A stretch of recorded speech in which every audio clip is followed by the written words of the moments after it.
Hello everyone, मैं विकी कुमार आप सभी को अपने चैनल रेडी वाणी पर स्वागत करता हूं।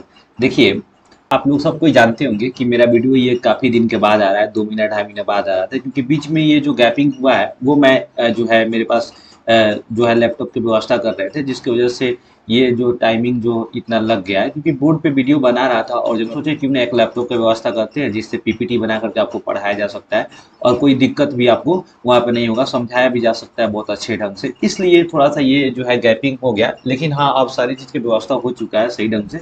अब आपको वीडियो में कोई भी आपको दिक्कत नहीं होगा, हमेशा कंटिन्यूली आपको वीडियो मिलता रहेगा अपने सिलेबस के अकॉर्डिंग।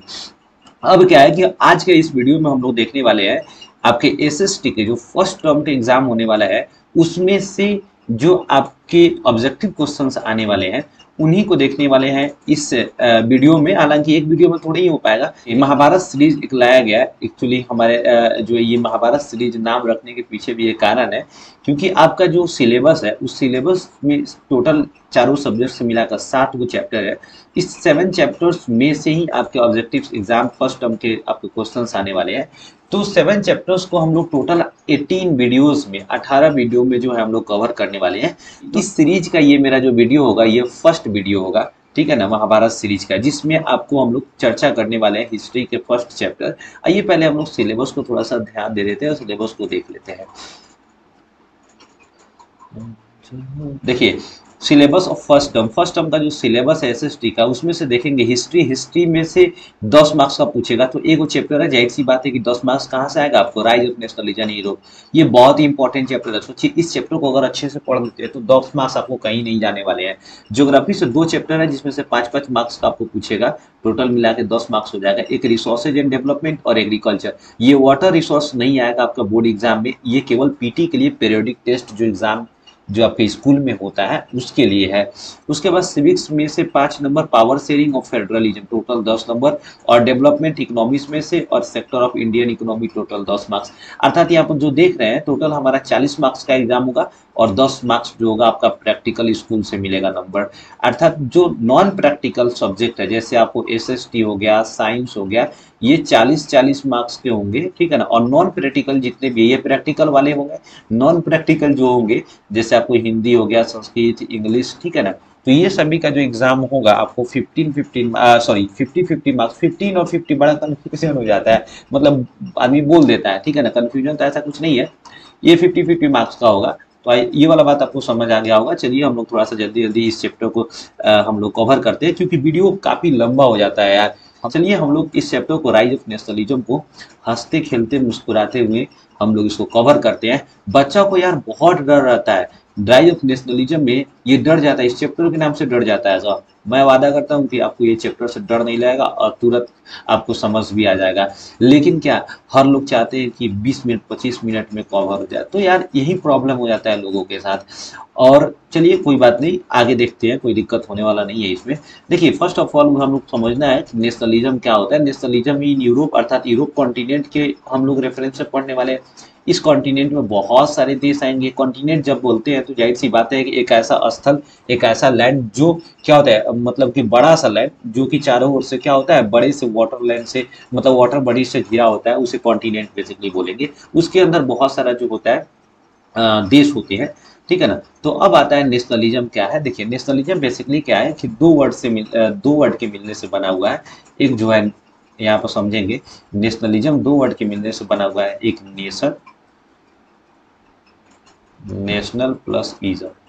देखिए, इजम जो सफिक्स है, ये किसी भी वर्ड के अंत में जब लगेगा ना, तो उसका मतलब भी होता है कि ये पीछे वाले वर्ड के साथ ये एक तरह से अट्रैक्शन, एक तरह से लगाव का बोध कराएगा, लव का बोध कराएगा। That is basically is non ageism. Last में जहां भी इजम लगा होगा, ठीक है ना। तो जब भी नेशनल बोलते हैं, इसका मतलब होता है फॉर नेशन। फॉर नेशन मतलब देश के लिए। इजम का मतलब लव, अट्रैक्शन।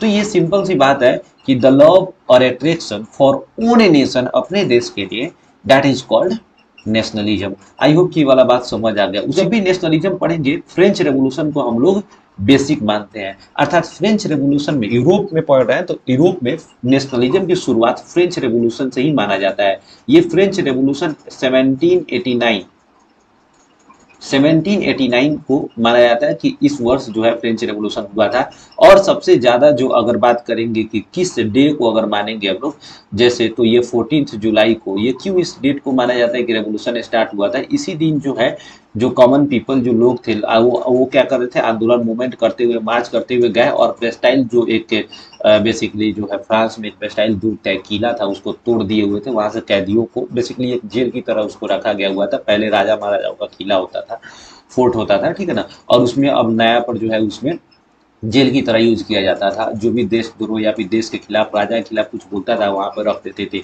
वहां पर कैदी बना करके। तो ये बेसिकली काम था। यहाँ पर वही चीज को थोड़ा सा समझना है कि कैसे जो है फ्रेंच रेवोल्यूशन शुरू हुआ। इसके पीछे बहुत सारा कारण था, लेकिन फ्रांस का इकोनॉमिक, सोशल और पॉलिटिकल ये सभी चीजें जो है खराब होते शुरू मतलब होना शुरू हुआ। ये लुइस 14 के समय से, ये भाई साहब 15 है, ये लुइस 16 है, ये याद रखना है। और इनकी ये पत्नी महारानी साहब जो जिनकी नाम मेरी एंटोनेट है, ठीक है ना। ये सभी चीजों को समझना है। एक्चुअली लुई 15 के समय में लुई 14 ये बहुत ही वर्स्ट राजा था। वर्स्ट का मतलब खराब राजा था, बस में नहीं, पूरे में जितने भी किंग हुए उन सभी में सबसे खतरनाक और सबसे जो खराब राजा था वो लुई 14 था। ये एक तरह से एक्सट्रीम एब्सोल्यूटिस्ट था, बात समझे कि नहीं। एब्सोल्यूटिस्ट का मतलब ये होता है कि वैसा राजा जिसके ऊपर किसी भी तरह का कोई भी नियंत्रण नहीं हो। नियंत्रण का मतलब कि उसको कोई भी रोक टोक नहीं कर सकता है, उसको किसी भी चीज पर बाध्य नहीं कर सकता है, ठीक है ना। तो ये सबसे ज्यादा ये बोलता था क्या, इसका एक बहुत ही फेमस स्टेटमेंट था, I am the state, I am the state and my word is law.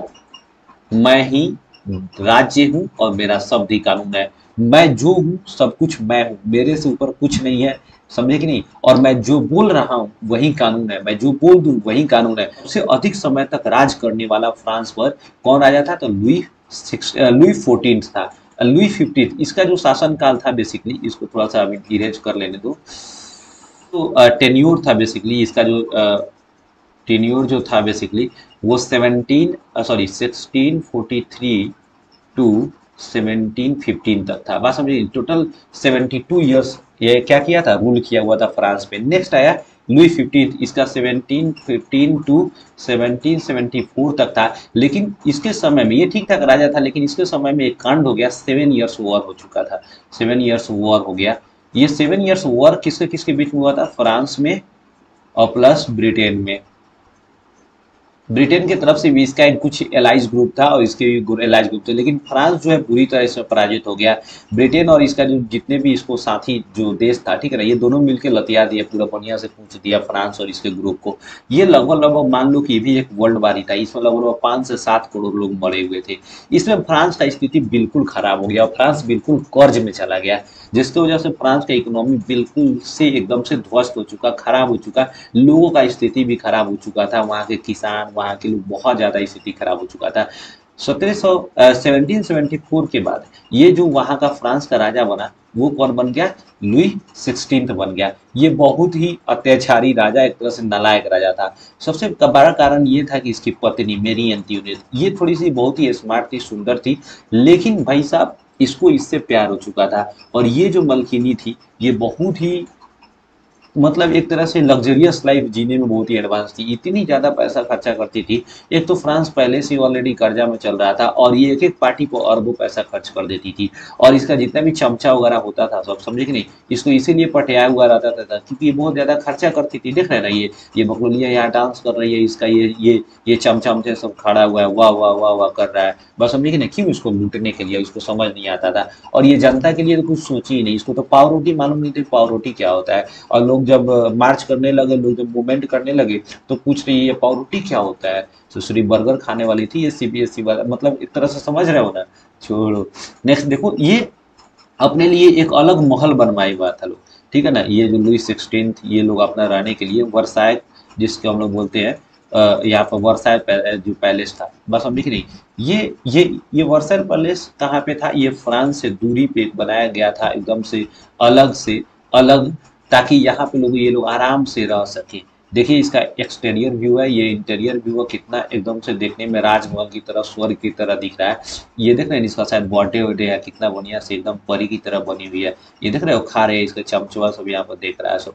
तो ये इस तरह इसका खर्चा कुछ ज़्यादा ही एडवांस था, जिसकी वजह से बहुत ही ज़्यादा स्थिति खराब होते चला गया। एडमिनिस्ट्रेटिव सिस्टम खराब था, क्योंकि लुईस सिक्सटीन तो ये पत्नी इसकी जो तो मेरी एंटोनी, ये अपने भाई चाचा काका मामा का बेटा वोटा को ये एडमिनिस्ट्रेटिव सिस्टम में रखता था, जो कि बिल्कुल उसको डर नहीं था, कोई भी काम रेस्पॉन्सिबिलिटी से नहीं करता था, कोई भी मतलब एक तरह से फ्रांस का स्थिति ही हर तरह से खराब हो चुका था। बस समझ आ गया होगा आपको। तो नॉर्मल बात है, जहाँ नेपोटिज्म होगा वहाँ डेवलपमेंट नहीं हो सकता, वहाँ करप्शन बढ़ेगा ही बढ़ेगा। आप सोचो नीतीश कुमार अपने बेटा को क्या बनेगा, डीएम बना दे किसी जिला का, तो सोचो उस जिला का क्या हाल होने वाला। अगर समझदार है तो चलो ठीक है, लेकिन अगर थोड़ा सा लोफर निकल गया तो बस उस जिला का तो भविष्य ही नरक हो जाएगा, ठीक है ना, क्योंकि उसको डर नहीं है, क्योंकि उसका उसका बाप ही उसका मुख्यमंत्री है, तो क्या प्रॉब्लम है। बस समझ रही। तो इस तरह नेपोटिज्म जो होता है ना, ये किसी भी तरह से सही नहीं होता है। आई होप ये वाला बात समझ आ गया। तो आपको क्वेश्चन यहाँ पर बनी कि मेरी इंटरनेट कौन थी, ठीक है ना। तो ये लुई 16 की पत्नी। फ्रेंच रेवोल्यूशन किसके शासनकाल में, मतलब कि रूलिंग टेन्योर में जो हुआ था, वो लुई 16 के समय में हुआ था। फ्रांस में इंडिपेंडेंस डे कब मनाया जाता है, तो 14 जुलाई को मनाया जाता है।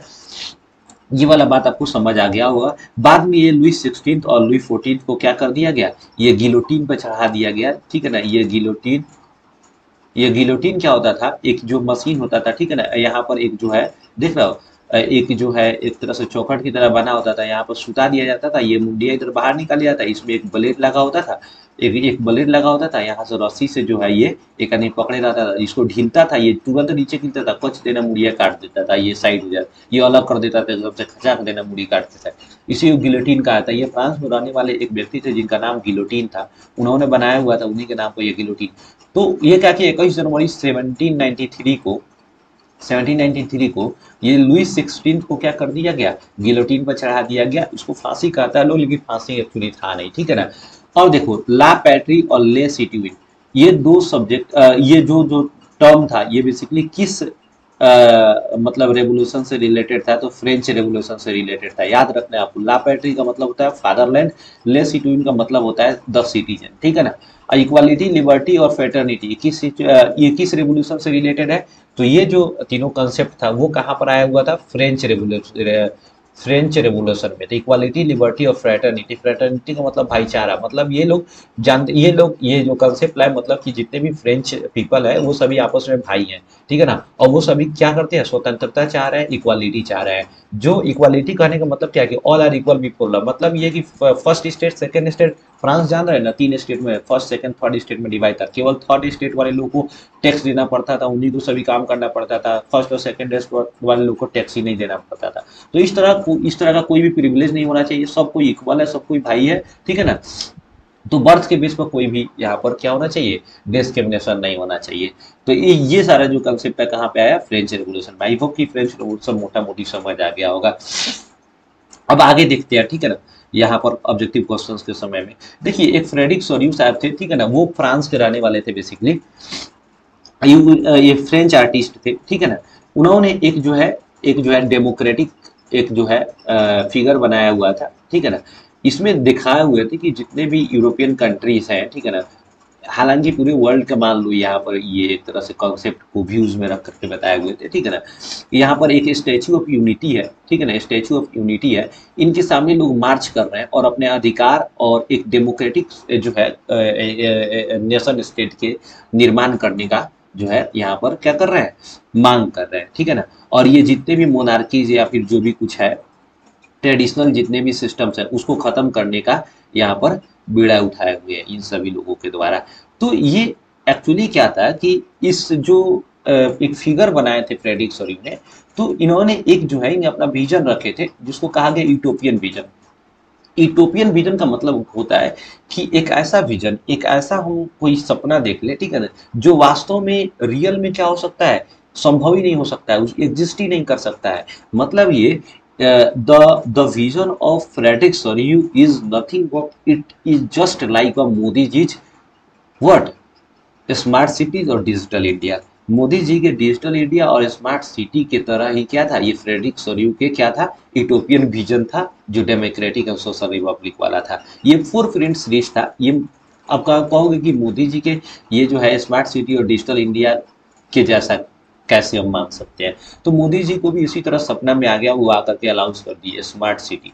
भाई साहब, जब तक लोगों को जब तक हम स्मार्ट नहीं बनाएंगे, एजुकेटेड नहीं बनाएंगे, ठीक है ना, कहाँ से वो स्मार्ट सिटी का निर्माण करेंगे? क्या सरकार सब कुछ कर सकती है? नहीं। यहाँ पर कोई भी चीज को, किसी भी योजना को एक तरह से सक्सेस होने के लिए, किसी भी तरह का प्रोग्राम को सक्सेस होने में लोग का बहुत बड़ा, पीपल्स जो होते हैं वहाँ का बहुत बड़ा योगदान होता है, ठीक है ना।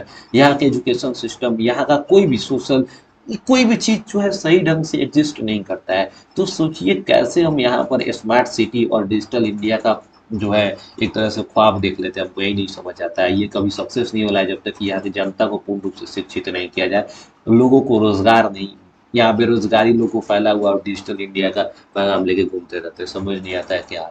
तो ठीक है ना, तो ये जस्ट लाइक उसी तरह था, ठीक है ना। मोदी जी भी फ्रेडरिक सोरियो को बहुत अच्छा कॉपी किए और वो लोग को टोपी पहना देना, मतलब एक तरह से प्यार से लोगों को टोपी पहना देना, ठीक है ना, यूटोपियन विजन कहलाता है, ठीक है।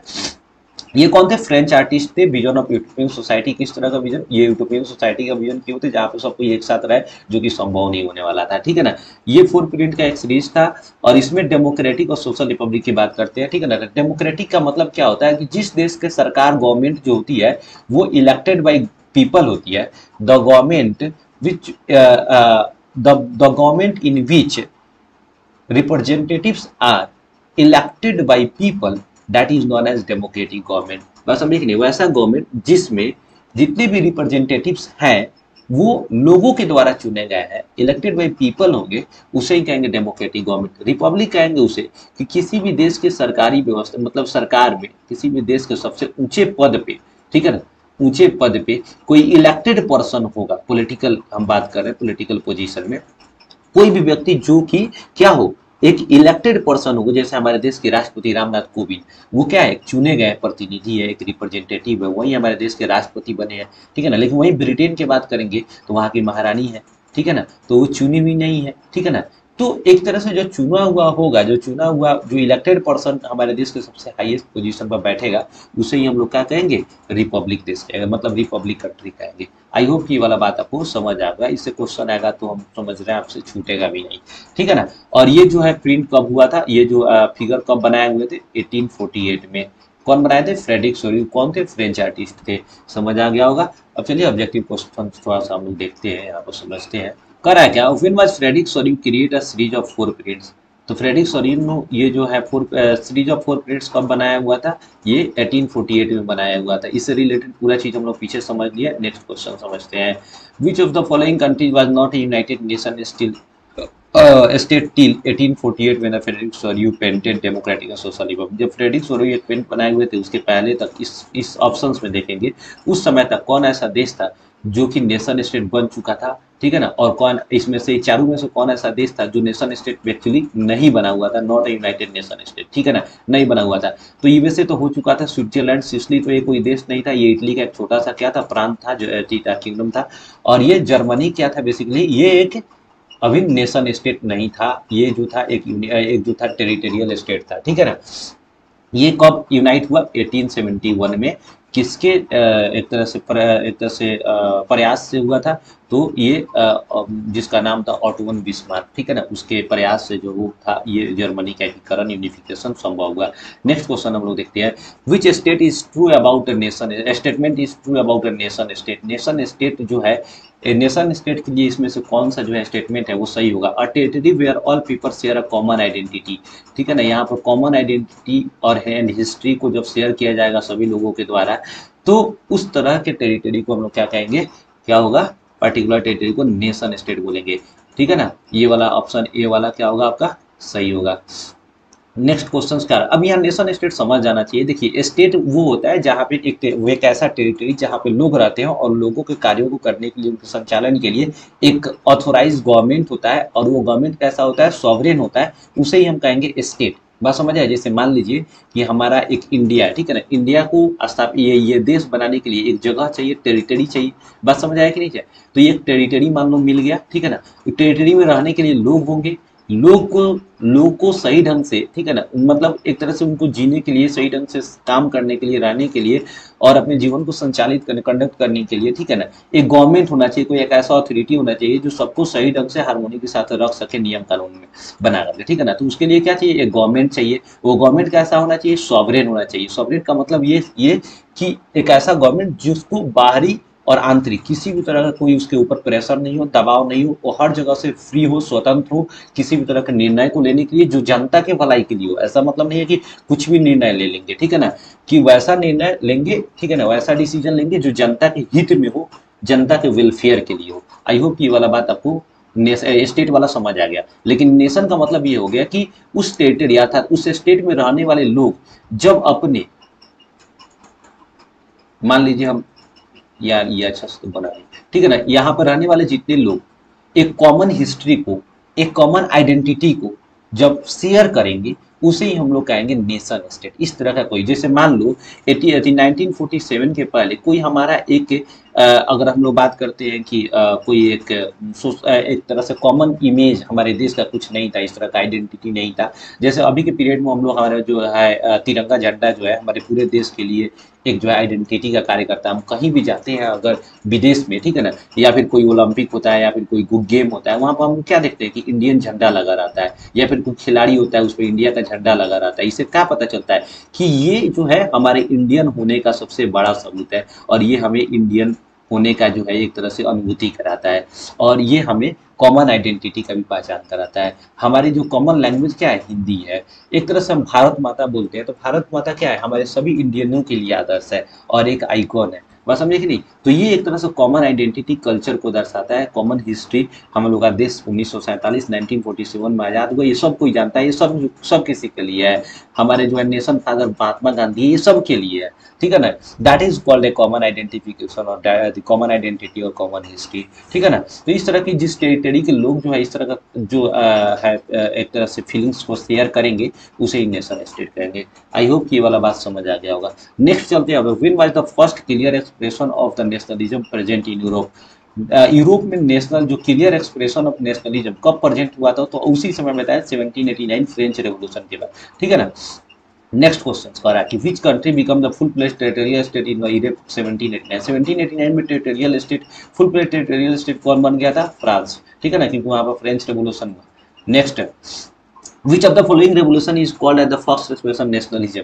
द फ्रेंच रेवोल्यूशन को फर्स्ट एक्सप्रेशन ऑफ नेशनलिज्म के रूप में जाना जाता है। नेक्स्ट क्वेश्चन का है which of the following reforms made the whole system in France more rational and efficient. देखिए किसी भी देश या किसी भी राज्य, मतलब राज्य का जब भी हम पॉलिटिकल साइंस पढ़ेंगे, राज्य का मतलब देश ही होता है। तो किसी भी क्षेत्र में, बात समझे कि नहीं, किसी भी क्षेत्र के एक तरह से बात करेंगे कि किसी भी वहाँ के सिस्टम को रेशनल और एफिशिएंट होने के लिए एडमिनिस्ट्रेटिव सिस्टम का सही होना बहुत जरूरी है, क्योंकि ये लोकल लेवल पे होते हैं और लोगों से सबसे ज्यादा संपर्क में यही लोग होते हैं, एडमिनिस्ट्रेटर्स होते हैं। और ये लोग अगर करप्ट हो जाते हैं तो पूरे के पूरे जो सिस्टम है वो खराब हो जाता है। बस समझे कि नहीं, administrative system is correct option, ठीक है ना। नेक्स्ट देखेंगे हम लोग, which of the following countries is considered as the cradle of civilization. जब भी क्रैडल ऑफ सिविलाइजेशन का बात करेगा तो ये क्या होगा, ग्रीस होगा, ठीक है ना। ये क्यों ग्रीस होगा, कहने का मतलब ये है कि सबसे ज्यादा इंटेलेक्चुअल लोग शुरू शुरू में लोग यहीं से जो है आए हुए थे, और हर जगह पे जो ये अपने एक तरह से नोबेल के द्वारा, बुक्स के द्वारा अपने ज्ञान और अपनी सभ्यताओं को लोगों तक पहुंचाया। पूरे यूनान की बात करें तो एक तरह से वर्ल्ड में भी बहुत इनका इन्फ्लुएंस रहा है।